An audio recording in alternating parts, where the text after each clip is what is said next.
Welcome to today's episode of Print to Pixel, the podcast where we talk to marketing leaders and technologists about how omnichannel marketing is revolutionizing the way that direct mail and digital marketing are used together. My name is Dennis Kelly. I'm the CEO of Postalytics, the leading direct mail automation platform that makes sending direct mail as easy as email. I'm excited today to welcome Scott Brinker to the show. Scott is the Vice President of Platform Ecosystem at HubSpot, as well as the editor of Chiefmartec.com. If you're a marketer and you don't know who HubSpot is, I can't help you. But at HubSpot, Scott shapes the company's platform strategy and leads the business programs for its global technology partner ecosystem. As many of you know, we at Postalytics are HubSpot app partners, and Scott's program has played a huge role in the growth of Postalytics in the HubSpot customer base over the last several years. Chiefmartec.com is a highly influential blog dedicated to the big themes impacting marketing technology with over 50,000 readers. Chiefmartec is the home of Scott's one of his most famous innovations, the marketing technology landscape, an infographic that charts the growth of marketing technology from a long time ago when it just had a couple of vendors to now thousands and thousands of vendors. If you don't subscribe to Chief MarTech, do it now. I've known Scott for a number of years and could keep going on and on about his impact on the marketing tech world, but we'd run out of time. So let's get to the interview. Scott, it's great to see you again and welcome to Print to Pixel. Dennis, thank you for that incredibly kind introduction. And yeah, delighted to be here to chat with you, my old friend. Awesome.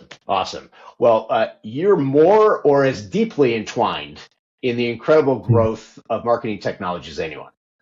While your role at HubSpot has evolved to include much more than marketing, really more of what I call customer-facing tech.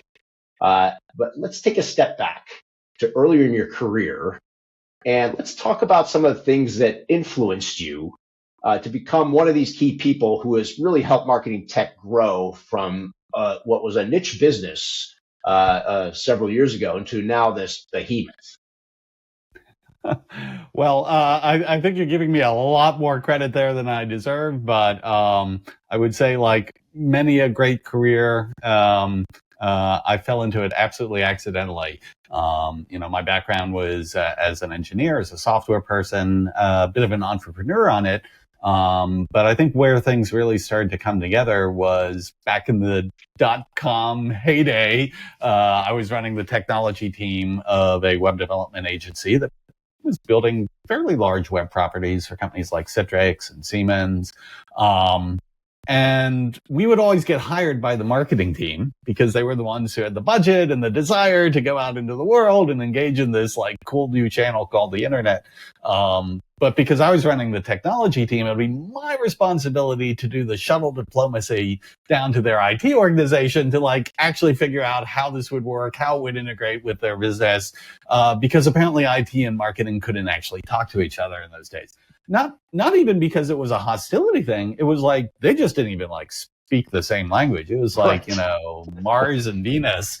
And I got really fascinated by that because, on one hand, yeah, you could see the classic high school guidance counselor chart of, hey, a career in tech here and a career in marketing on the diametrically opposed opposite.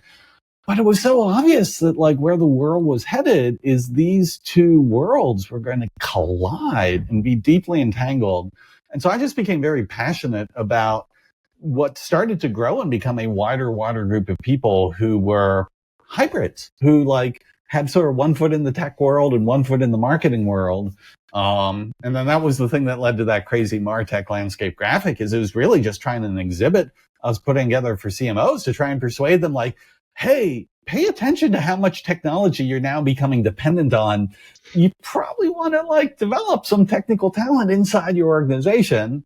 And then that was part of what led me to HubSpot was, as that landscape kept getting bigger and bigger, it was like, listen, it's great you have all this innovation, but the industry needs to get better at how we get these things to collaborate and connect together. And so I was very grateful when Brian Halligan and Dharmesh Shah, the co-founders of HubSpot, reached out and said, like, okay, yeah, this is part of our vision for HubSpot is we want to get better at, that sort of platform dynamic with all these companies. And so I joined to help them make that from idea to ecosystem.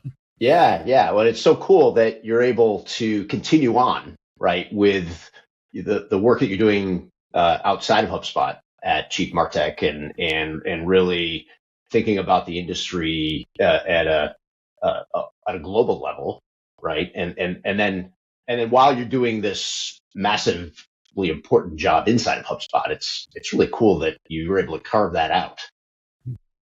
And that is to HubSpot's credit. They were very generous when I joined and said, I'd kind of like to keep doing this Chiefmartec thing. That like, by all means, please, we wouldn't have it any other way. So, they've been very supportive of that. That's awesome. And I think the landscape infographic stared, was it 2014? Was that when it came out? 2011 actually was the very first one. Yeah. and there were 50, 60 vendors or something like that? Actually, it was 150. And at the time, everyone thought that was like a ridiculous number. Like, oh my God, surely, by the next year or two, this will have consolidated down to like 5. Well, I remember because I've been focused on this myself, and I remember like thinking all the analysis is showing, hey, there's going to be this consolidation, and these trends can't continue, but that really hasn't been the case. Well, and in all fairness, there's a nuance that I think is important, which is the number of companies in the universe. Yeah, that's large and it keeps growing. But if you were to like look at the distribution of things like the size of these companies, market share, things like that, it is actually a long tail. And you do see consolidation in the head and the torso of the tail. Companies do get acquired, companies do grow. That actually does happen. It's just the barriers to entry in the software world have become, for all practical purposes, zero. And so in that long tail, you just have this continuous renewal of new companies coming in because, hey, the technology isn't standing still. Consumer expectations aren't standing still. All these sorts of like emerging opportunities in marketing. And we know marketing, like we always love to be on the cutting edge of what's the next new thing. That's right. There's a shiny object to chase. It creates a lot of opportunity. No question. And thinking back to those early days, there were a few players that got gobbled up, like Eloqua. And IBM bought some of one of the early Silverpop. I remember that. Yes. Right. And Salesforce bought ExactTarget. Right. So there was a lot of that, big companies buying in early. So it would seem obvious that there would be this consolidation. But you're 100% right. It really is. There's continual consolidation happening at the top, but the tail keeps growing. There's just a lot of innovation going on out there. So it's so cool. Let's shift to Chiefmartec. I was reading your most recent post about some of the latest research that you and Franz Remersma, did I say that? Remersma, yes. Remersma, sorry. He's in Amsterdam, so okay. Yeah. Franz, I apologize. So you guys have been doing some research on this topic. I don't know. It's called generative AI. I hear it's a thing. I don't know why you thought about that, but we'd be interested to hear. Tell us some about your research and how the audience could get their hands on the latest and greatest on Gen AI. Yeah, so it's just being released, and it's got a few different things in it. So one of the centerpieces is we did a fairly large study of all the different use cases, across the MarTech map, and where were people actually adopting generative AI. But we tried to go a little bit deeper to okay, it's one thing to just say you're using a tool here, but which of these are you using on a daily, weekly basis? Which ones have you tried was maybe once a month? Which have you tried and stopped using? We also took a look at speaking about that long tail. I mean, one of the things with AI and this wave that's overtaken the industry in the past year or two is it's happening both with the large platforms, companies like HubSpot, Salesforce, Marketo, all these, right? All adding in a bunch of AI functionality themselves. And then you also have, like, in that long tail, just literally thousands of companies that are doing some particular special thing. And so that was another lens we took as we were looking at these different use cases, is like, okay, in which case are you using like an existing platform that's added a new AI feature for that, versus in which cases are you using some sort of new specialized tool? And without spoiling the surprise for those who want to go get the report, the short answer is actually most people are using both. They're taking advantage of a bunch of the new capabilities in their current tools as they come online. And then they're also experimenting with a lot of these, like, hot new, point solutions that, it's just a very creative time. Yeah, it really is. And, reflecting back just a couple of months, we, of course, were at the most recent Inbound conference.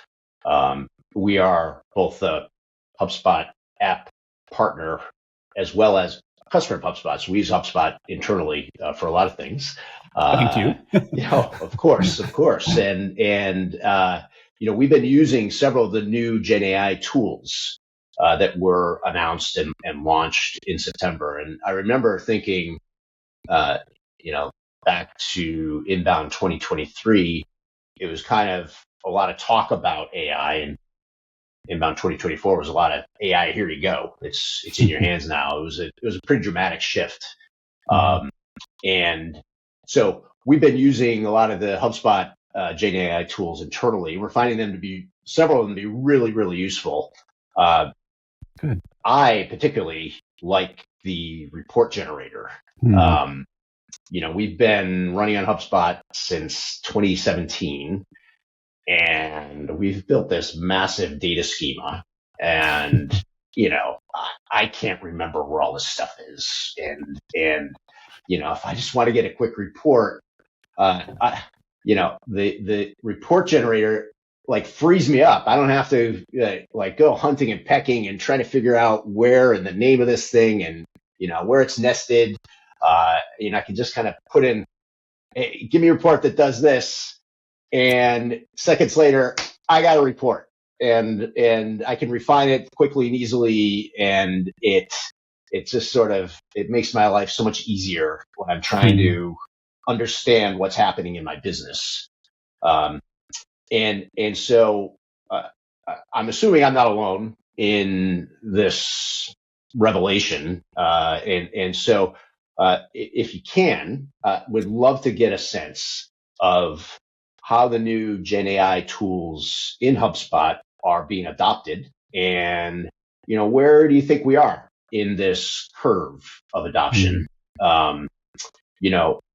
Being a guy that's been around for a few years, I will use the cliches such as crossing the chasm, and as well as referring to the Gartner hype cycle. Are we at the peak of the hype curve here, or where are we, do you think, in the adoption of these types of tools? Wow. Okay, there's a lot there. Let me first say I love the use case that you love. To be honest, not just in HubSpot, but across MarTech in general, this is probably one of the most exciting things for me, is MarTech tools have just gotten more complex, and even HubSpot, that prides itself on being fast and easy and really trying to have a great UX. Still, the reality is, just as you have more and more capabilities, and as you build larger and larger business organizations, there's a lot there. And I think to have this new user interface paradigm where I don't have to point and click my way through, a tree, I just say what I want in, natural language, and it does it for me. And even with that caveat that you said, which is, I know a lot of people are very nervous when they think about AI in the context of it being a black box. Oh, well, it's doing something. I don't know exactly how it did it or what it just gave me the answer. How do I trust that answer? the thing I love about that report builder thing is like, no. It is basically like using your query to like set up a report, but then it actually gives you the full report. Here's the way it's configured. You can go in, you can adjust anything. There's no black box magic to it at all. Love that use case. So to answer then your question, there's two curves here, right? All right, the crossing the chasm. Big fan of that. Obviously can't give numbers, or like the HubSpot investor relations people will track me down and shoot me. But I would say like, I think in that early adopter phase, part of why we're seeing that across so many MarTech tools where it's, moved from early adopter into starting to really be the early majority is a lot of it just fits so easily, slips so easily into these existing workflows. I think what I would keep pushing on, and I think there's a lot of room for advocacy in the space in general, is you even see this with ChatGPT and Claude, Anthropic and all this, is it's one thing to use it. It's another thing to start to push it, to be like, oh, how far could I take this? Like, what could it do? And I think, human beings just, it's one thing to like get some of those simple use cases. And it's like, oh yeah, that's cool. I think it's another thing to like, really help encourage and inspire people to be like, you don't have to be timid with this thing. You can actually get a little bit bold in what you ask for it, and you might be surprised, and how well it lives up to the challenge. And then the last thing there on like, the Gartner hype cycle, I've thought a lot about this, probably way too much. I don't think we're just in a single hype cycle. I think this is part of what makes this so hard, is I almost feel like there's about 3 dozen different hype cycles around AI that are all happening at the same, because there's some things where actually, some of these interactions of, for instance, like how people are working with these LLMs for doing things like, text generation and brainstorming and stuff like that. I actually think we're now starting to get into a bit of the plateau of productivity. People are figuring out how to use this, and, it feels natural. There's other things where we kind of have, very high expectations of like, oh, this will just magically do all this stuff for me. And I suspect there's going to be a little trough of disillusionment on like, okay, maybe not all of it for me, completely automated. I'm not turning over my whole business to, the AI at this point. The Dennis agent hasn't replaced me yet. Exactly. I mean, I think there's a bunch of stuff from an agent perspective that are incredibly useful, but even like Dharmesh, who put together this agent AI professional network of agents, kind of a clever thing. He talked about it at Inbound. It's like you look at a lot of the agents in agent AI, and they're actually these very simple things, very useful things, but very simple and straightforward. And so it's like that sort of thing. I feel like you've sort of come out on the other side of the trough of disillusionment. You're like, oh yeah, if I want this thing, I just ask it. It does it for me. It's great. I love it. I think where we're still navigating the earlier part of the hype cycle is, okay, it's one thing to do very simple, discrete things. It's another thing as you start to expand the scope of what you expect an agent to be able to do autonomously without interaction, with humans to sort of, double check and guide. Now again, this is one of these things where AI is moving so fast. I make no predictions as to like when we'll see this or how quickly. My guess is it'll probably happen fast. It will be surprising to us probably how fast it does happen. But I'm also pretty comfortable that like, okay, here today, it's not here today yet. Right. You see it on the horizon, but it's not here today. Yeah. I think it's such an interesting time. Through your career, my career, we've seen dramatic platform shifts of various types. Mainframe, mini computer, PC, client server, internet, right, mobile, and this just feels like a super intense one that is packed with all sorts of stuff. Where those things they took time. Really, they took a lot of time to make those changes happen.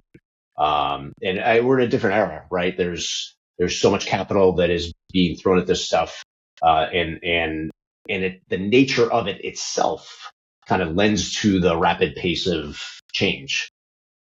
Yeah, it's funny. So I follow this fellow, Ethan Malik, who does a lot of writing on like use of LLMs. He's like a professor at Wharton, but kind of become a bit of a celebrity in the, generative AI space because he just keeps experimenting with these tools and then writes up really great things about them.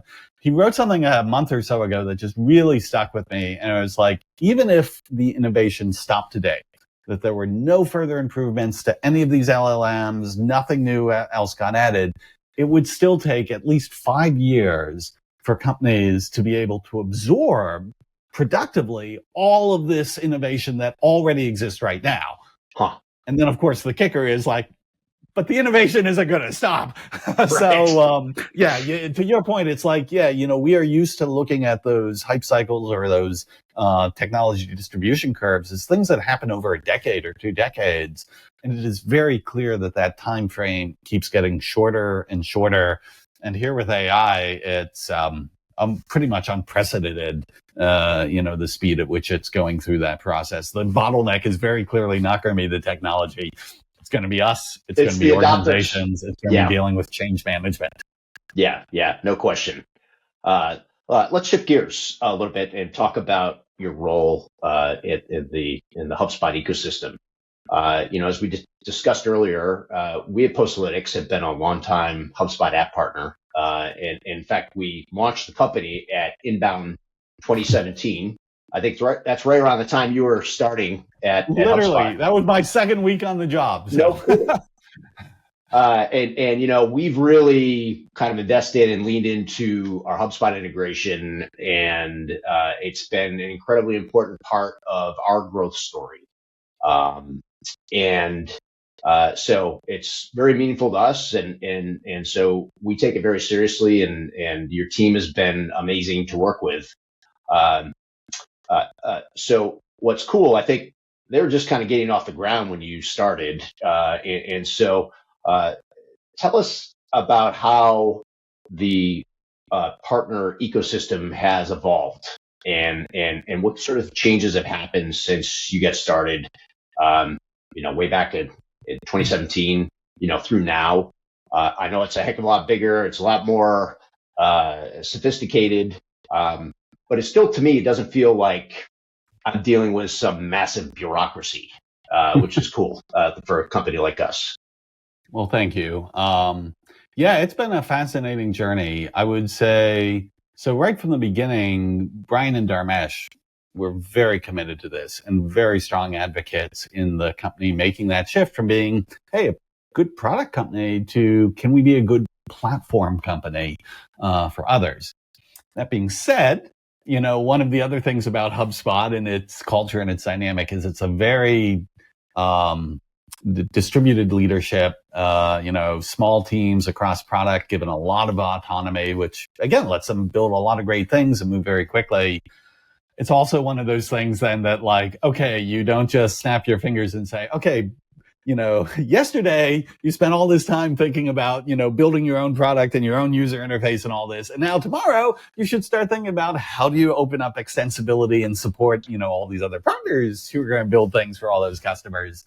It has been a journey having that evolution. And I know you've been close to this as a partner for this whole time. I would say I am very happy that I feel about 2 years ago, and I'd love your take on this if it matches your perception too. I feel like about 2 years ago, we really finally started to turn the corner where, we had some early advocates throughout the product team. We had started to open up some interesting extensibility points, but a lot of the product still wasn't opening up at the speed that, I wanted to see it or that I knew our partners wanted. I feel about a couple years ago, we brought in a new product leader, Karen Eng, who runs all of our platform stuff. I report up to her as well, too. And she really was very successful at like bringing all the right product teams together and say, like, we're resetting how we do this, and so it like quadrupled the number of APIs. It led to some exciting new extensibility, letting partners build into the user interface of HubSpot. I can't share at the moment all of the things she has in mind here for the next year, but it just keeps getting more exciting from here.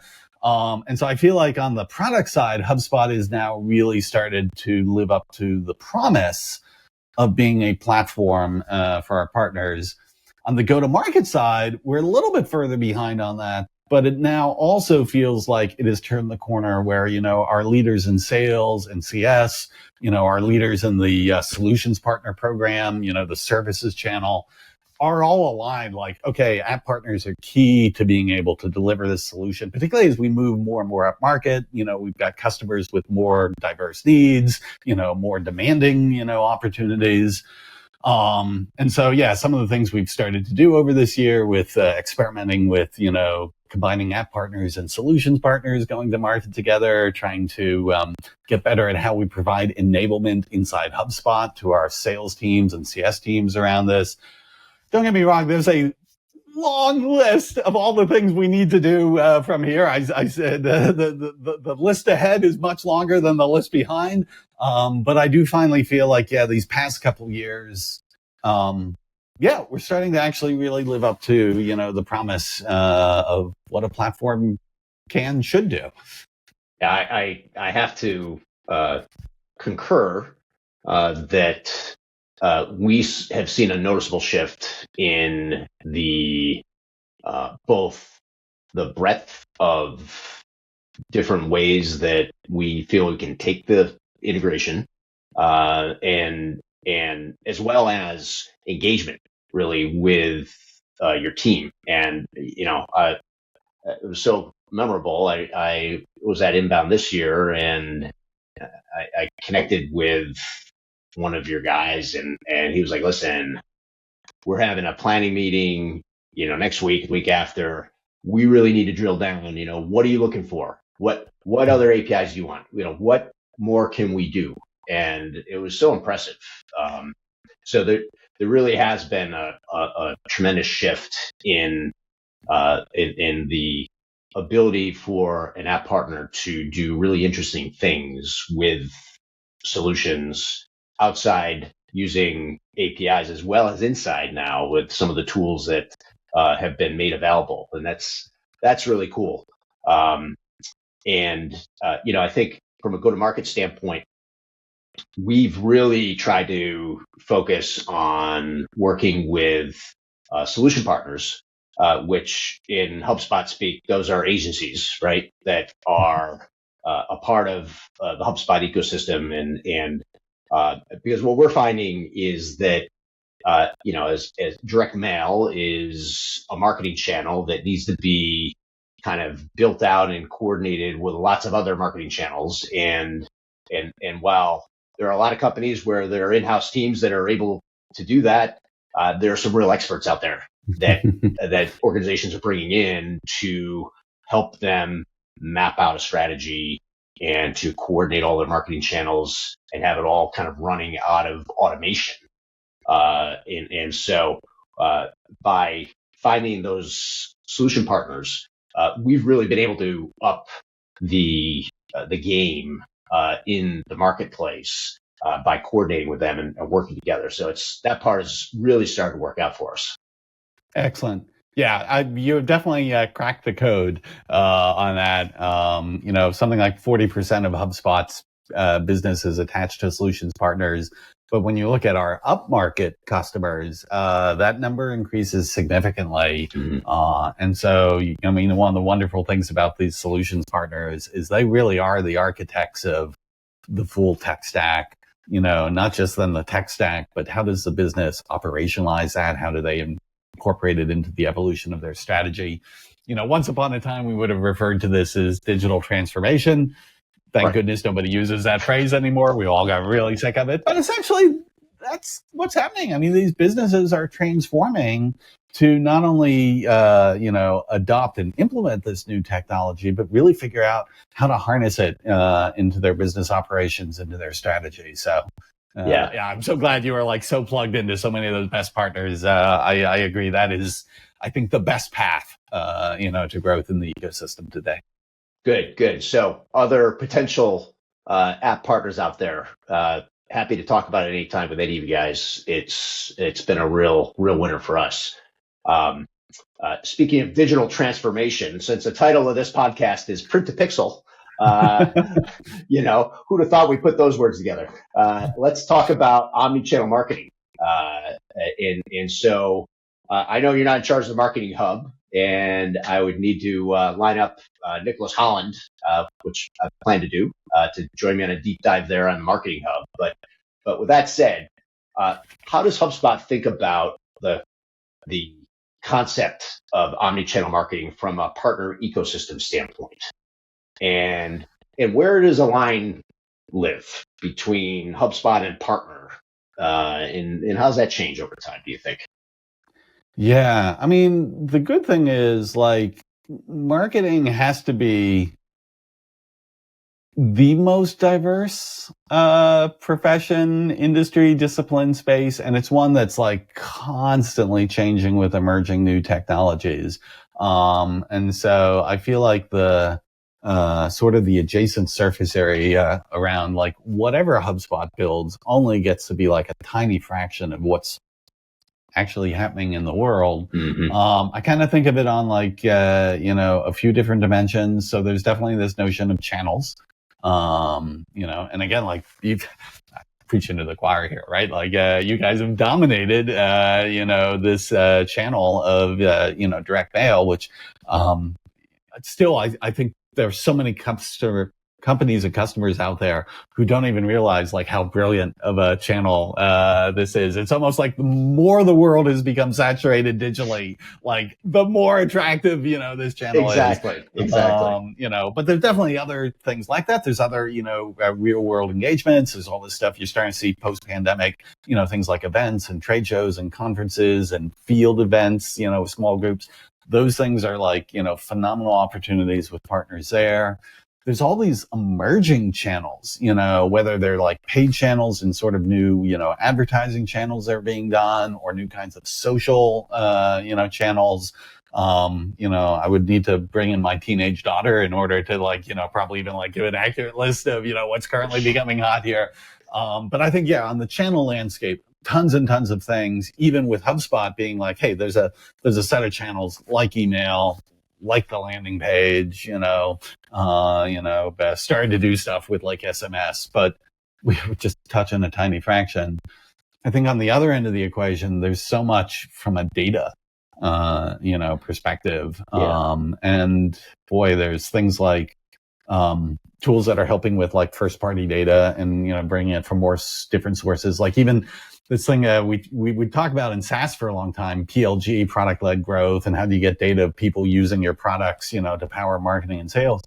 The truth is, almost all businesses now have some sort of like digital experience and digital presence. So like even taking that concept of product led growth and saying like, hey, can we actually connect the behavioral data of how customers engage in our website or in our mobile app, and use that to like align it to decisions on who we're engaging with different campaigns. That's another huge area. Being in the ecosystem space, I give a plug. We often don't talk about second party data. We talk about first party data and third party data. We don't talk enough about second party data, which is, explicit arrangements between companies to like, share, data in a privacy safe way. You do some of this in ecosystems around, partnerships. In the consumer world, there's some of that more with like data clean rooms and things like that. And then I think another third dimension is going to be around creative. HubSpot is not a creative platform primarily. I mean, we've embedded some things to make it easy for you to like, get the blog post, to, bring in some images. I'm sure we'll do more with generative AI there too. But, if you look at tools like, we're here like recording this on Riverside, right? This is a great tool, on this. There's stuff like Runway, if you've seen that, is, a tool on, just amazing things you can do, around like video creation here now, leveraging AI. Whew, I could go on. So it's like, I feel like the landscape of things around Marketing Hub it's massive. And in many ways, I feel like the HubSpot ecosystem, boy, we've even barely begun to develop the full scale of partnerships that could exist and be beneficial to customers here. Yeah. No, it seems like maybe you're on a steep curve right now, but the curve is not flattening. at this point, which is great.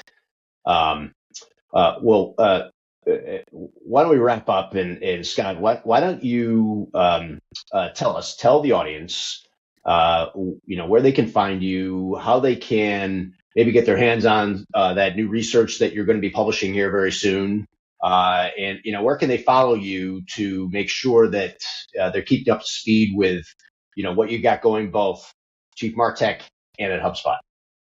Yeah. Well, and again, thank you for having me for this. Just love having the chat with you.